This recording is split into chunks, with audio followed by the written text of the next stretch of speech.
তাহলে আজকের এই যে ক্লাসে বুঝতেই পারছো আমরা কেবলমাত্র তোমাদের যে সেকেন্ড সামেটিভের যে সাজেশন আছে সেগুলো নিয়ে কথা বলবো এবং এখানে কমনেরও দরকার হয় না, কয়েকটা জিনিস মাথায় রাখলে হবে।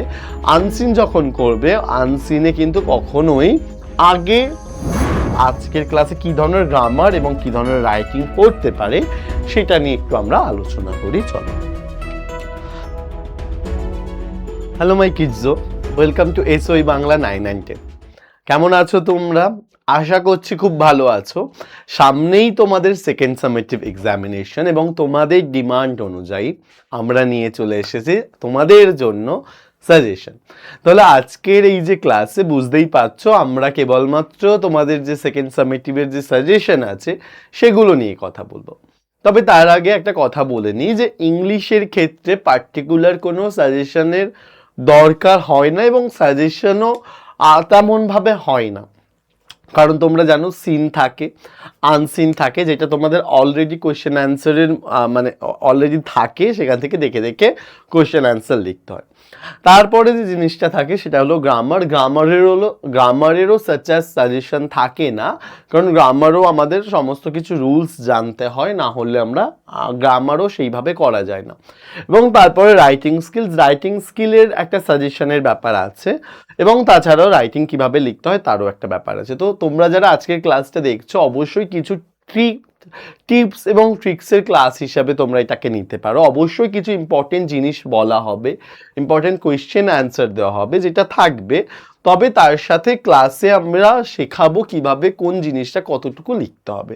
তো সেইভাবেই আজকের ক্লাসটা আমরা শুরু করি। তো আজকে সবার আগে আমরা একটু তোমাদের যে রাইটিংয়ের ফরম্যাটটা আছে, তার আগে তোমাদের 9-10-এর ক্লাসে অনেক ক্লাস চলে এসছে।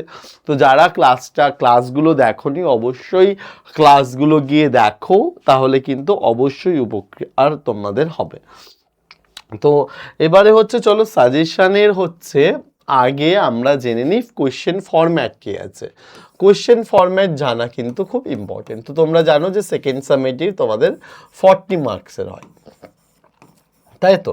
সেকেন্ড সামেটিভ তোমাদের হচ্ছে 40 মার্কসের। এবারে এর মধ্যে তোমাদের সেকশন এ থাকবে। সেকশন এ তে হচ্ছে তোমাদের রিডিং কম্প্রিহেনশন, যেটাকে আমরা বলছি। সেকশন এ হচ্ছে রিডিং কম্প্রিহেনশন। এখানে হচ্ছে তোমাদের একটা হচ্ছে 3টে সিন থাকবে, মানে 2টো সিন থাকবে এবং একটা আনসিন থাকবে। একটা হচ্ছে গল্প থেকে থাকে এবং একটা কবিতা থেকে থাকে। এবং অনেক স্কুল, এবারে এটা আবার স্কুল ওয়াইজ ভ্যারি করে। অনেক স্কুল কি করে একটাই সিন দিয়ে দেয়, নয় গল্প নয় কবিতা। আবার অনেক স্কুল কি করে একটা গল্প দেয় একটা কবিতা দেয়, যেটা 90 মার্কসের বা মাধ্যমিকের ফরম্যাট, যে 2টো সিন থাকবে, গল্প থেকে 12 নাম্বার, কবিতা থেকে 8 নাম্বার। তো সেটাকেরই স্কেল ডাউন করে অনেকেই দেয় যে কবিতা থেকে কিছু নাম্বার, গল্প থেকে কিছু নাম্বার, এবং তার সাথে যেটা থাকে আনসিন থাকে। এবার তোমাদের গল্প কবিতা যেগুলো আছে তোমরা জানো, সেই ক্লাসগুলো আমাদের অলরেডি হয়ে গেছে, সব কবিতা গল্পগুলো এক্সপ্লেন করা। তো সেগুলো আমাদের ক্লাসে, আমাদের চ্যানেলে আছে, তোমরা গিয়ে সেই ভিডিওগুলো বা সেই ক্লাসগুলো দেখে নিতে পারো। তাহলে সেখানে, এবং তার সাথে কিন্তু আমরা কোয়েশ্চেন অ্যান্সারও অনেক ডিসকাস করেছি, অনেক ইম্পর্টেন্ট কোয়েশ্চেন অ্যান্সার ডিসকাস করেছি। ফলে তোমরা যদি সেই ক্লাসটা দেখে থাকো, তোমাদের ওখান থেকে আলাদা করে আর কোনো সাজেশনের মানে এই ক্লাসে অন্তত লাগবে না, কারণ ওখানে আমরা অলরেডি সাজেশন দিয়ে দিয়েছি। তো অবশ্যই ক্লাসগুলো দেখো, অনেক কোয়েশ্চেন আনসার দিয়েছি। এমনও আছে যে তোমরা যদি শুধু ক্লাসটাই করো, তোমাদের বই পড়ারও দরকার হবে না, কারণ অনেক প্রশ্ন উত্তর কিন্তু ওখানে আলোচনা করা হয়েছে। তো সেটা দেখতে পারো। এর সাথে যেটা থাকে সেটা হচ্ছে আনসিনের ব্যাপারটা আমরা মাধ্যমিকের জন্য ইম্পর্টেন্ট বলতে পারি, কিন্তু সেকেন্ড সামেটিভের জন্য কি করে টিচাররা বিভিন্ন কোয়েশ্চেন ব্যাংক আছে, সেখান থেকে মোটামুটি একটা দিয়ে দেয়। আবার অনেকেই নতুন কোনো কিছু দেয়, যেমন মাধ্যমিকে নিউজ পেপার থেকে আসে, অনেক টিচার আছে যে হয়তো নিউজ পেপার থেকেও দিতে পারে। তবে ম্যাক্সিমাম স্কুলে যেটা হয় যে কোয়েশ্চেন বাঞ্চ বা কোয়েশ্চেন ব্যাংকের যে কোনো আনসিন তুলে দেয়। ফলে তোমাদের কাছে যদি কারোর কাছে কোয়েশ্চেন বাঞ্চ বা কোয়েশ্চেন ব্যাংক থাকে, সেটা তোমরা প্র্যাকটিস করতে পারো। ফলে সেখান থেকে কিন্তু একটা কমন পাওয়ার আশা আছে। এবং এখানে কমনেরও দরকার হয় না, কয়েকটা জিনিস মাথায় রাখলে হবে। আনসিন যখন করবে, আনসিনে কিন্তু কখনোই আগে আনসিন প্যাসেজ পড়বে না, সবসময় আনসিনের কোয়েশ্চেন অ্যান্সার আগে পড়বে। এগুলো ট্রিক্স আমি যেটা তোমাদেরকে বলছি। কি আনসিন যখন আমরা করব, প্রথমেই হচ্ছে আনসিনের কোয়েশ্চেন অ্যান্সার পড়বো। যদি যখন আমরা আনসিনে কোয়েশ্চেন অ্যান্সার পড়বো আমাদের একটা মাথায় ধারণা হয়ে যাবে যে এটা এই আনসিন নিয়ে আছে, এরপরে তুমি আনসিনটা পড়া শুরু করো। অনেক সময় কি হয়, অনেক আনসিন প্যাসেজ অনেক বড় হয় এবং প্রথমেই একদম অন্য ব্যাপার দিয়ে শুরু করে ব্যাপারটা অন্য কিছু দাঁড়ায়, মানে একটু ঘেটে দেয়। তো তোমরা এই ঘাটাকে অ্যাভয়েড করতে হবে, কারণ অনেক সময় আনসিনে আমরা বাংলা মিডিয়ামের স্টুডেন্ট, আমাদের মাতৃভাষা তো বাংলা, তো অনেক সময় ইংরাজির কিছু ওয়ার্ড সেন্টেন্স বুঝতে আমাদের সমস্যা হতেই পারে, এবং সেটা যেহেতু আগে থেকে পড়া না, তো তার জন্য আমাদের কি ব্যাপারটা এটাও আমরা একটু যারা দুর্বল ছাত্রছাত্রী আমাদের সমস্যা হতে পারে। তো তার জন্য আমরা কি করব, আনসিনের আগে কোয়েশ্চেন আনসার পড়বো এক দুবার পড়ার পরে, তারপরে সিন প্যাসেজটা একবার পড়লাম, এরপরে কোয়েশ্চেন অ্যান্সার যেগুলো পড়েছি সেগুলো কোন লাইনে পাচ্ছে আন্ডারলাইন করে আমরা লিখে দিতে পারি। তো আনসিনটা তো খুব সহজেই পেরে গেলাম। তারপরে সেকশন বিতে হচ্ছে আমাদের গ্রামার অ্যান্ড ভোকাবুলারি থাকছে, গ্রামার অ্যান্ড ভোকাবুলারি, সেখান থেকে কিছু নাম্বার, এবং সেকশন সিতে হচ্ছে রাইটিং থাকছে আমাদের, তাই তো। তো আজকের ক্লাসে মূলত মানে আমরা যে সাজেশন বলতে যেটা আমরা বুঝবো সেটা রিডিং স্কিল তো আমি তোমাদেরকে বলে দিলাম যে কিভাবে কি করতে হবে, তার আগে আমরা এক্সপ্লেনেশনগুলো অবশ্যই জানতে হবে। তো এক্সপ্লেনেশনের জন্য আমাদের চ্যানেল ভিজিট করো এবং সেই ভিডিওগুলো দেখে নিতে পারো, এবং আজকের ক্লাসে কী ধরনের গ্রামার এবং কী ধরনের রাইটিং পড়তে পারে সেটা নিয়ে একটু আমরা আলোচনা করি, চলো। তাহলে প্রথম হচ্ছে তোমাদের যে সিলেবাস, সেখানে হচ্ছে transformation of sentence, joining, narration, phrasal verb এগুলো আছে। তো দেখো আমরা কিছু সেন্টেন্স হচ্ছে ডিসকাস করি। তেমন কি বলছে দেখো, এই সেন্টেন্স কি বলছে, রামোলা ওয়াজ রানিং ফাস্ট, এই সেন্টেন্সটাকে ইন্ট্রোগেটিভ সেন্টেন্সে করতে বলেছে। তাহলে যখনই আমাদের এরকম ট্রান্সফরমেশন অফ সেন্টেন্স দেবে তখন আমাদের কি করতে হবে, মিনিং চেঞ্জ হবে না, মিনিং চেঞ্জ না করে আমাদেরকে এটাকে ইন্ট্রোগেটিভে নিয়ে যেতে পারে। তোমাদের সিলেবাস বলতে তোমাদের যে টেক্সটের এক্সারসাইজের সাথে যে গ্রামারগুলো আছে সেটাই তোমাদের সিলেবাস। তো মোটামুটি ওই গ্রামারগুলো যদি প্র্যাকটিস করি মোটামুটি এই ধরনের কোয়েশ্চেনই পড়বে। যেমন এইটাকে যদি আমরা করতে পারি, আমরা বলতে পারি was Ramala not running fast. Was Ramala not running first, Ramala কি তাড়াতাড়ি দৌড়াচ্ছিল না? তো দেখো আমি কোয়েশ্চেন করলাম এবং এর মানে হলো রামালা তাড়াতাড়ি দৌড়াচ্ছিল। তো এইভাবে আমাদের একটা ইন্ট্রোগেটিভ সেন্টেন্স মানে চেঞ্জ দিতে পারে। তারপর আমাদের নেগেটিভ করতে দিতে পারে, Rina tried all her plans, ঠিক আছে। তাহলে এইটাকে আমাদের নেগেটিভ সেন্টেন্স, এরকম নেগেটিভ সেন্টেন্সে কনভার্ট করা দিতে পারি। তাহলে Rina tried all her plans, তাহলে আমরা এটা কি করতে পারি, Rina did not make any her plans fail, এইভাবে হচ্ছে আমরা এটাকে নেগেটিভ করতে পারি। তো এর অ্যান্সারটা আর কিভাবে তোমরা করতে পারো অবশ্যই আমাদের কমেন্টে জানিও। তারপরে ধরো আমাদের ন্যারেশন চেঞ্জ দিতে পারি। কি ন্যারেশন চেঞ্জ, আমাদের বলছে Tom Sen please aunty don't pool it out, তাহলে টম এইটার যদি আমরা ন্যারেশন করি তাহলে আমরা এটা এইভাবে করতে পারি, Tom ask aunty, or his আন্টিও দিতে পারো, Tom ask aunty, Tom ask না দিয়ে টম রিকোয়েস্টেড করো, প্লিজ কথাটা আছে না, তাহলে তোমরা এখানে রিকোয়েস্ট কথাটা ইউজ করতে পারো, Tom requested aunty not to pool it out. তাহলে এইভাবে কিন্তু আমরা কি করতে পারি, এইভাবে আমরা এটা ন্যারেশন করতে পারি। তারপরে ফ্রেজাল ভার্ব দিয়ে পড়েছে দেখো, I can not tolerate such rude behaviour, তাহলে টলারেটের ফ্রেজাল ভার্ব কি হতে পারে সেটা হচ্ছে তোমাদের কমেন্ট করে জানাতে হবে, কারণ ফ্রেজাল ভার্বের ক্লাস কিন্তু আমরা অলরেডি করেছি। তো যারা ফ্রেজাল ভার্বের ক্লাস করোনি আমাদের চ্যানেলে তার ভিডিও আছে, তো সেখান থেকে গিয়ে কিন্তু তোমরা ফ্রেজাল ভার্বের ক্লাসটাও করে নিতে পারো এবং আমাদেরকে কমেন্টে জানাও যে টলারেটের যে ফ্রেজাল ভার্ব সেটা কি হতে পারে। তারপরে বলছে দেখো, the child is recovering use appropriate phrasal verb, তাহলে এখানে দেখো রিকভারিং এরও ফ্রেজাল ভার্ব চেয়েছে। তো এইভাবে কিন্তু কোয়েশ্চেন দিতে পারে যে ফ্রেজাল ভার্ব কি হতে পারে, তাহলে এটাও কিন্তু তোমরা কমেন্ট করে জানাও যে এগুলোর ফ্রেজাল ভার্ব কি হতে পারে, কারণ এটা সাজেশন, আমি শুধু কোয়েশ্চেন দেবো, তো তোমরা কিন্তু অ্যান্সারগুলো অবশ্যই করে দেখাও। তারপরে এবারে দেখো এখানে ফ্রেজাল ভার্বের লিস্ট দিয়ে দিয়েছে, give up, call in, coming round, bear with, তাহলে এর মধ্যে কোনটা হতে পারে সেটা হচ্ছে দাঁড়াবে। এই ধরনের কোয়েশ্চেন্স কিন্তু পরীক্ষায় আসতে পারে। তারপরে দেখো আবার বলেছে identify the following sentence simple, complex and compound. তাহলে এটাও এক ধরনের কোয়েশ্চেন আসতে পারে যে সেন্টেন্সটা কোন ধরনের কি সেন্টেন্স সেটা লিখতে দিতে পারে, গ্রামারের সেকশনে আসতে পারে। যেমন ধরো they predicted that it would rain, তাহলে দ্যাট ইট উড রেন মানে কি, এটা তার মানে কমপ্লেক্স সেন্টেন্স, তাহলে আমরা লিখতে পারি এটা একটা কমপ্লেক্স সেন্টেন্স।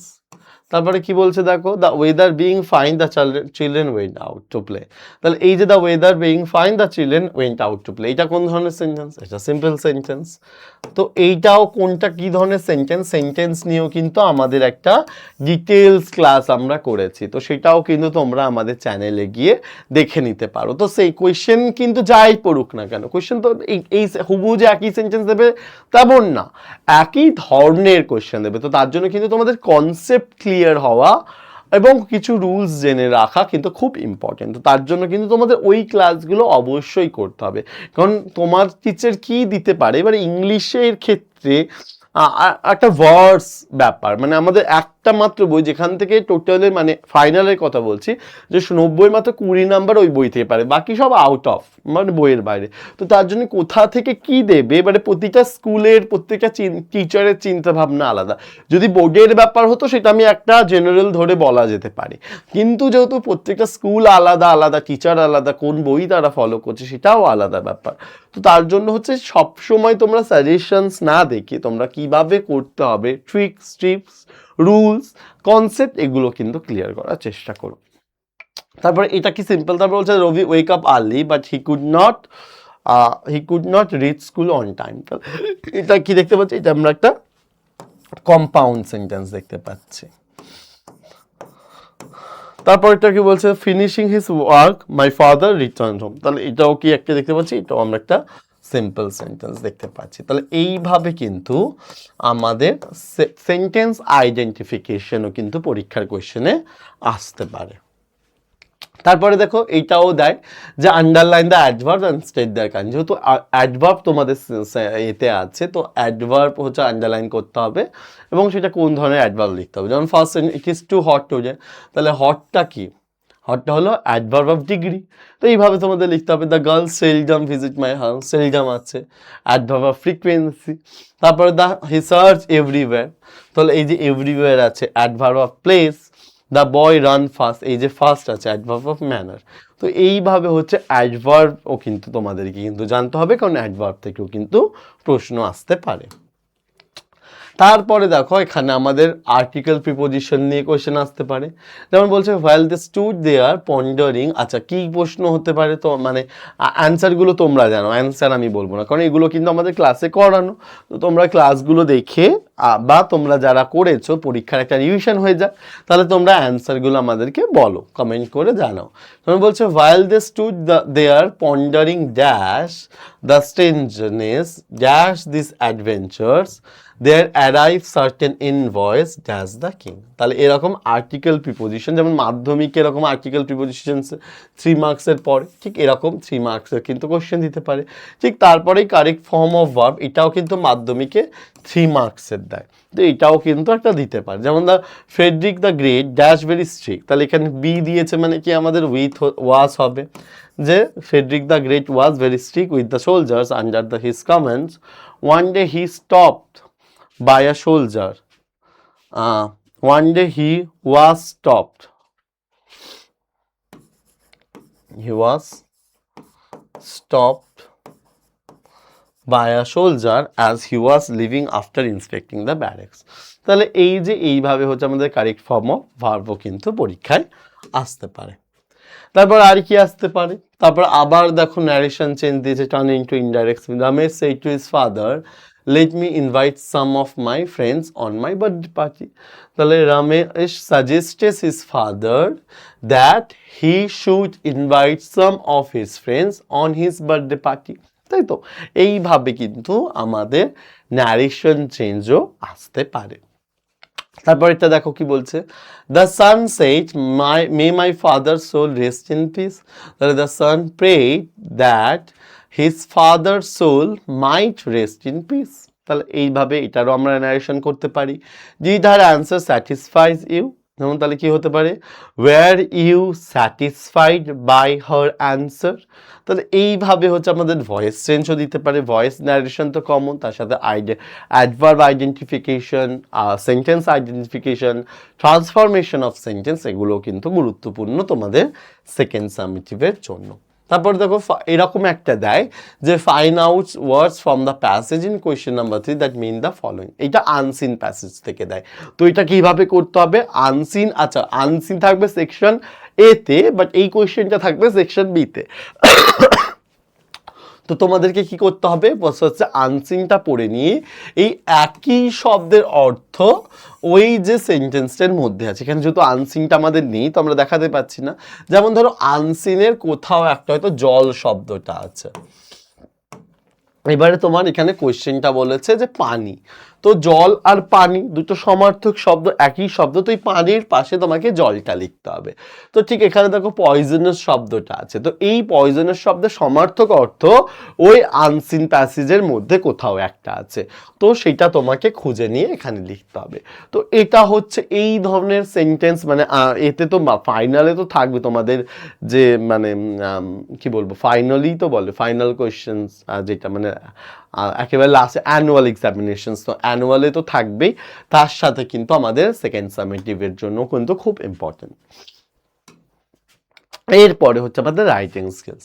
তো রাইটিং স্কিলসে তোমাদের কি আসতে পারে, রাইটিং স্কিলে তোমাদের প্যারাগ্রাফ আসতে পারে। তো তোমাদের ম্যাক্সিমাম যে স্কুলগুলো আছে বা গ্রামের স্কুল অনেকেই কি করে, তোমাদের যে গল্প মানে তোমাদের যে টেক্সট বুক আছে, টেক্সট বুকে যে 4টে চ্যাপ্টার আছে, সেই 4টে চ্যাপ্টারের শেষে মানে প্রত্যেকটা চ্যাপ্টারের শেষে রাইটিং স্কিলস কি একটা দুটো করে থাকে। তো ওই রাইটিং স্কিলসগুলো ভালো করে দেখে যেও, কারণ অনেকেই স্কুল কিন্তু হুবহু ওই ধরনের রাইটিং স্কিলই দিয়ে দেয়, যে রাইটিং স্কিলটা ওখানে আছে সেই রাইটিং স্কিলসটা দিয়ে দেয়। আবার কি করে অনেক স্কুল ওই রাইটিং স্কিল না দিয়ে ওই ধরে, মানে ধরো কোনো রিপোর্টের মানে কোনো কোশ্চেনের পেছনে প্রসেসিং বা প্যারাগ্রাফ আছে, তো এবারে ধরো কোনো স্কুলের বইয়ের পেছনে ধরো এই আমাদের যে প্যারাগ্রাফটা আমি দিয়েছি the person you like most, এটাই আছে। তো স্কুল কি করতে পারে, অনেকেই ওই প্যারাগ্রাফটাই দিয়ে দিতে পারে। আবার অনেক স্কুল কি করে টপিকটা চেঞ্জ, মানে প্যারাগ্রাফ টপিক সেম থাকবে, কোয়েশ্চেনটা চেঞ্জ করে দিল, হয়তো the person you like most না করে ধর একটা আর রেনি ডে প্যারাগ্রাফ দিয়ে দিল। ফলে ওই কোয়েশ্চেনগুলো ভালো করে প্র্যাকটিস করো এবং কিভাবে প্যারাগ্রাফ লিখতে হয় সেটা শিখে যাও, কিন্তু কারণ প্যারাগ্রাফের উপরে কিন্তু প্যারাগ্রাফ কিন্তু আসতে পারে। তো প্যারাগ্রাফ কিভাবে লিখতে হয় শিখতে হয় সেটা যদি জানতে চাও অবশ্যই কমেন্ট করে জানাও। তাহলে প্যারাগ্রাফ নিয়ে এখন আমাদের ক্লাস হয়নি, তাহলে আমি একটা ক্লাস তোমাদের দিয়ে দেবো। তাহলে paragraph writing is very important for your second summative examinations, and this question that the person you like most, this is also very important for your second summative examinations. And as I told you that the backside questions of a book, please practice those questions because those are very important for your examinations. Now writing স্কিলে next কি আসতে পারে, newspaper writing. তো newspaper writing যখন এখানে একটা road accident দিয়েছে, ঠিক একটা বাস বা বোট দুর্ঘটনাও বোধ হয় তোমাদের বইয়ে আছে, তো সেটাও কিন্তু ভালো করে দেখে দাও। এবং রিপোর্টস কিভাবে লিখতে হয় তার উপরে কিন্তু আমাদের একটা ক্লাস আছে রিপোর্টের। তোমরা যদি ক্লাসটা দেখো অবশ্যই রিপোর্ট রাইটিং নিয়ে তোমাদের আর কোনো ডাউট থাকবে না, সেখানে সব কিছু ক্লিয়ারলি মেনশন শেখানো হয়েছে তোমাদেরকে। তো তোমরা ওই ভিডিওটা দেখতে পারো, ওই ক্লাসটা দেখতে পারো এবং রিপোর্ট রাইটিং তোমাদের ক্লিয়ার হয়ে যাবে। তো রিপোর্ট রাইটিং কিন্তু এখানে যেমন রোড অ্যাক্সিডেন্টের কথা বলতে, বিশেষ করে তোমাদের অ্যাক্সিডেন্টাল রিপোর্ট কিন্তু ভেরি ইম্পর্টেন্ট, ঠিক আছে। নেক্সট আমাদের তো আজকে আমাদের এই পর্যন্ত মোটামুটি সাজেশন, একদমই ছোট ক্লাস। আবারও বলছি, ইংলিশে তথাকথিত যেমন ইতিহাস ভূগোল বা ম্যাথ বা সায়েন্সের ক্ষেত্রে যেরকম সাজেশন হয়, ইংলিশটা টোটালি ডিফারেন্ট, কারণ ইংলিশ হচ্ছে তোমার ল্যাঙ্গুয়েজ প্রফিসিয়েন্সি দেখে, তো তার জন্য হচ্ছে তোমার সিন গ্রামার এগুলো তো আমাদেরকে শিখতে হয়, হুবহু কোয়েশ্চেন নাও দিতে পারে। তো বারবার বলছি প্র্যাকটিস করো, কনসেপ্ট ক্লিয়ার করো এবং পরীক্ষার জন্য সেকেন্ড সামেটিক এক্সামিনেশনের জন্য অল দ্য বেস্ট। ভালো করে পরীক্ষা দিও এবং যারা আমাদের টেলিগ্রামে জয়েন করোনি অবশ্যই আমাদের টেলিগ্রামে জয়েন করো, এবং তোমাদের কিন্তু আমাদের অ্যাপেও কিন্তু সমস্ত সাজেশনের যে এগুলো এই যে ম্যাটেরিয়ালসগুলো সেগুলো কিন্তু তোমরা আমাদের অ্যাপে পেয়ে যাবে, তো সেখান থেকে তোমরা নিয়ে নিতে পারো। এবং অবশ্যই আমাদের যে চ্যানেলটা আছে এসওই বাংলা 9 and 10 অবশ্যই এটাকে শেয়ার করো এবং বন্ধুদের সাথে শেয়ার করে এবং সাবস্ক্রাইব করে দিও, এবং আমাদের যে অন্যান্য সোশ্যাল মিডিয়া প্ল্যাটফর্মগুলো আছে সেগুলো কিন্তু অবশ্যই ফলো করে দিও। আজকে এই পর্যন্ত, দেখা হচ্ছে অন্য দিন অন্য কোনো টপিক নিয়ে। পরীক্ষা সামনে, তার জন্য মোবাইল ঘাটা বন্ধ করে, মানে মোবাইলে পড়ছো পড়ো, অসুবিধা নেই, যে ঘুমিয়ে আছো শুয়ে আছো এইটা বন্ধ করে দিয়ে একটু পড়াশোনা করো পরীক্ষার জন্য। অল দ্য বেস্ট, দেখা হচ্ছে পরের দিন, টাটা।